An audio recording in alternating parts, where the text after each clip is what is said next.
Team India pacer Mohammed Shami పునరాగమనం కోసం కోట్లాది మంది అభిమానులు ఎదురుచూస్తున్నారు. అతడు త్వరలోనే పూర్తి ఫిట్నెస్ సాధించి జాతీయ జట్టులో రీఎంట్రీ ఇస్తాడని బీసీసీఐ వర్గాలు భావిస్తున్నాయి. కానీ పరిస్థితులు అందుకు భిన్నంగా ఉన్నాయి. మొహమ్మద్ షమీ ఇంగ్లాండ్ పర్యటనకు దూరం కావడంపై సస్పెన్స్కు తెరపడింది. BCCI chief selector Ajit Agarkar ఈ విషయంపై స్పందిస్తూ సంచలన విషయాలు వెల్లడించారు. షమీ పూర్తి ఫిట్నెస్తో ఉండి ఉంటే ఖచ్చితంగా ఇంగ్లాండ్ పర్యటనలో ఉండేవాడని స్పష్టం చేయడం ప్రాధాన్యతకు సంతరించుకుంది. భారత స్టార్ ఫాస్ట్ బౌలర్ మొహమ్మద్ షమీని వరుసగా పక్కన పెట్టడంపై క్రీడా వర్గాల్లో పెద్ద ఎత్తున చర్చ సాగింది. తాజాగా జట్టు ఎంపిక షమీ పరిస్థితిపై BCCI chief selector Ajit Agarkar నోరు విప్పాడు. ఇంగ్లాండ్ గడ్డపై టెస్టు సిరీస్ అనగానే షమీ లాంటి అనుభవజ్ఞుడైన బౌలర్ అవసరం జట్టుకు ఎంతైనా ఉందని పేర్కొన్నాడు. ప్రపంచ కప్ తర్వాత చికిత్స చేయించుకున్న షమీ కోలుకోవడానికి కొంత సమయం పడుతుందని అగర్కర్ వివరించాడు. నేషనల్ క్రికెట్ అకాడమీ వైద్య బృందం పర్యవేక్షణలో అతడు తీవ్రంగా శ్రమిస్తున్నాడు. టెస్టు మ్యాచ్ ఆడేందుకు కావాల్సిన మేనేజ్ ఫిట్నెస్ సాధించడం అంత తేలికైన విషయం కాదు. 5 రోజుల సుదీర్ఘ ఆటలో ఎక్కువ ఓవర్లు వేసే స్థాయికి చేరుకున్న తర్వాతే అంతర్జాతీయ క్రికెట్లోకి దించాలని మేనేజ్మెంట్ భావిస్తోంది. ఇంగ్లాండ్ వేదికగా జరిగే రెడ్ బాల్ మ్యాచ్లో షమీ బౌలింగ్ అత్యంత ప్రమాదకరంగా మారుతుంది. అయితే అరోగర ఫిట్నెస్తో అతడిని మైదానంలోకి దించి మళ్లీ గాయాలు పడేలా చేయడం ఏమాత్రం సంస్కారం కాదు. సుదీర్ఘ కెరీర్ను దృష్టిలో ఉంచుకుని వైద్య బృందం సలహా మేరకు ఈ పర్యటనకు అతడిని దూరం పెట్టాల్సి వచ్చిందని సెలెక్టర్లు వివరణ ఇచ్చారు. స్వదేశంలో జరిగే తదుపరి మ్యాచ్ల నాటికి అతడు సిద్ధమయ్యే అవకాశం ఉంది.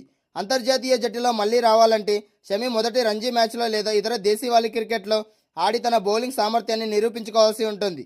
మ్యాచ్ ప్రాక్టీస్ లభించడంతో పాటు ఫిట్నెస్పై పూర్తి నమ్మకం వస్తుంది. షమీ మళ్లీ పాత ఫామ్ను అందుకోవడానికి సెలెక్టర్లు కమిటీ పూర్తి సహకారం అందిస్తుందని అగర్కర్ ధీమా వ్యక్తం చేశాడు. ఆగస్టు 15 నుంచి శ్రీలంకతో ప్రారంభం కానున్న 2 మ్యాచ్ల టెస్టు సిరీస్కు team India star pacer Jasprit Bumrah దూరం కానున్న విషయం అందరికీ తెలిసిందే. ఈ నేపథ్యంలో అతడి స్థానాన్ని ఎవరు భర్తీ చేస్తారనే అంశంపై జోరుగా చర్చ సాగుతోంది. ఈ క్రమంలో 29 ఏళ్ల సంచలన fast bowler Jammu and Kashmir ఎక్స్ప్రెస్గా పేరున్న అకీబ్ నబీదార్ పేరు తెరపైకి వచ్చింది. బుమ్రాకు ప్రత్యామ్నాయంగా నబీ పేరు దాదాపు ఖరారైనట్లు బీసీసీఐ వర్గాలు చెప్తున్నాయి. నబీకి దేశీవాళీ క్రికెట్లో అద్భుతమైన ట్రాక్ రికార్డు ఉంది. 2025-26లో రంజీ ట్రోఫీలో అతడు 10 మ్యాచ్ల్లో 60 వికెట్లు తీసుకుని టోర్నీలో అత్యధిక వికెట్లు సాధించిన ఫాస్ట్ బౌలర్గా నిలిచాడు. జమ్మూ కాశ్మీర్ తొలి రంజీ ట్రోఫీ టైటిల్ సాధించడంలోనూ అకీబ్ నబీదార్ కీలక పాత్ర పోషించాడు. మొత్తంగా 43 మ్యాచ్లు, 162 వికెట్లు, 5 వికెట్ల ప్రదర్శన 16 సార్లు, 10 వికెట్ల ప్రదర్శన 4 సార్లు, అత్యుత్తమ బౌలింగ్, 24 పరుగులిచ్చి ఏకంగా 7 వికెట్లు తీశాడు. ఇది ఇలా ఉండగా భారీ డబుల్ సెంచరీతో ఫామ్లోకి వచ్చిన అభిషేక్ శర్మ ఏషియన్ గేమ్స్లో కూడా ఇదే విధ్వంసాన్ని కొనసాగించాలని ఫ్యాన్స్ కోరుకుంటున్నారు. తీవ్ర పోటీ ఉన్న వేళ ఈ ధనాధన్ ఇన్నింగ్స్ అతడి కెరీర్కు కొత్త మలుపు తిప్పింది. జింబాబ్వే పర్యటనలో తీవ్రంగా నిరాశపరిచిన యంగ్ సెన్సేషన్ అభిషేక్ శర్మ మైదానంలో మళ్లీ రుద్ర రూపం చూపించాడు. పంజాబ్ లోకల్ టోర్నీలో ప్రత్యర్థి బౌలర్లకు చుక్కలు చూపిస్తూ ఆకాశమే హద్దుగా విరుచుకుపడ్డాడు. కేవలం 91 బంతుల్లోనే 233 పరుగుల డబుల్ సెంచరీతో తనలో తగ్గని పవర్ ఏంటో ప్రపంచానికి మరోసారి చాటి చెప్పాడు. ఇటీవల ముగిసిన జింబాబ్వే పర్యటనలో అభిషేక్ శర్మ తీవ్రంగా విఫలమయ్యాడు. 3 ఇన్నింగ్స్లలో కలిపి కేవలం 11 పరుగులు మాత్రమే చేసి తీవ్ర విమర్శలు మూటగట్టుకున్నాడు.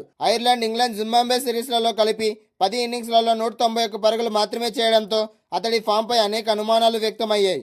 విమర్శకుల నోళ్లు మూయించడానికే అన్నట్లు Punjab state international domestic one day టోర్నీలో అమృత్సర్ తరపున ఓపెనర్గా దిగి ఊచ కోతకొస్తాడు. అమృత్సర్లోని గాంధీ మైదానంలో తరుణ్ జట్టుపై అభిషేక్ శర్మ ఆడిన ఇన్నింగ్స్ క్రికెట్ చరిత్రలోనే నిలిచిపోతుంది. ప్రత్యర్థి బౌలర్లను చీల్చి చెండాడుతూ గ్రౌండ్లో నలుమూలలా బౌండరీల వర్షం కురిపించాడు.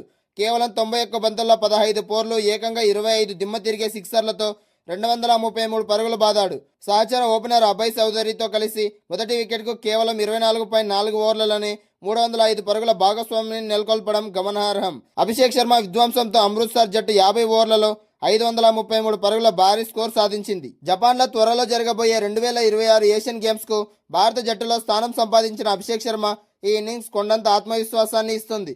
ఇటీవల టీ20 ప్రపంచ కప్లో Sunrisers Hyderabad star opener సత్తా చాటినప్పటికీ అంతర్జాతీయ మ్యాచ్లలో నిలకడలేమి అతడికి వెంటాడుతోంది. జపాన్ పర్యటనకు ముందు సాధించిన ఈ డబుల్ సెంచరీ అతడిలో నూతన ఉత్సాహాన్ని నింపుతుందనడంలో ఎలాంటి సందేహం లేదు. ప్రస్తుతం భారత జట్టులో ఓపెనింగ్ స్థానం కోసం తీవ్రమైన పోటీ నెలకొంది. 15 ఏళ్ల వయసులోనే వైభవ్ సూర్యవంశీ జింబాబ్వే టూర్లో ప్లేయర్ ఆఫ్ ద సిరీస్ కొట్టి రేసులోకి వచ్చాడు. దాంతోపాటు ఇషాన్ కిషన్, ప్రభ్-సిమ్రన్ సింగ్, సంజు శాంసన్ లాంటి ఆటగాళ్ల అవకాశాల కోసం ఎదురుచూస్తున్నారు.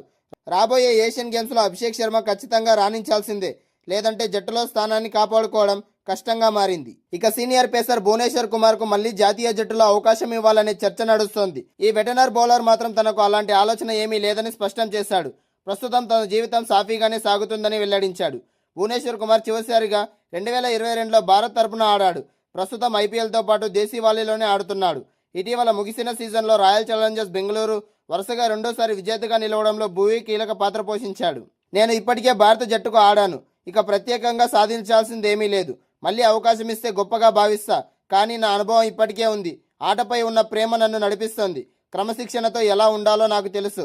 ఐపీఎల్లో ఆడుతున్నా, అలాగే దేశీ వాళ్ళలోనూ బరిలోకి దిగుతున్నా. గతంలో యూపీ టీ20 లీగ్ ఆడా. ఇప్పుడు నేను చాలా ప్రశాంతంగా ఉన్నా. అందుకు నా ఫ్యామిలీకి క్రెడిట్ ఇవ్వాలి. ఇంట్లో క్రికెట్ గురించి మాట్లాడుకోం.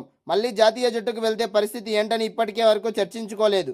ఎందుకు సెలెక్ట్ కాలేదు, నేనేం పొరపాటు చేశాననే విషయాలపై మాట్లాడుకోలేదు. నాకెలాంటి విచారమూ లేదు అని భువీ తెలిపాడు.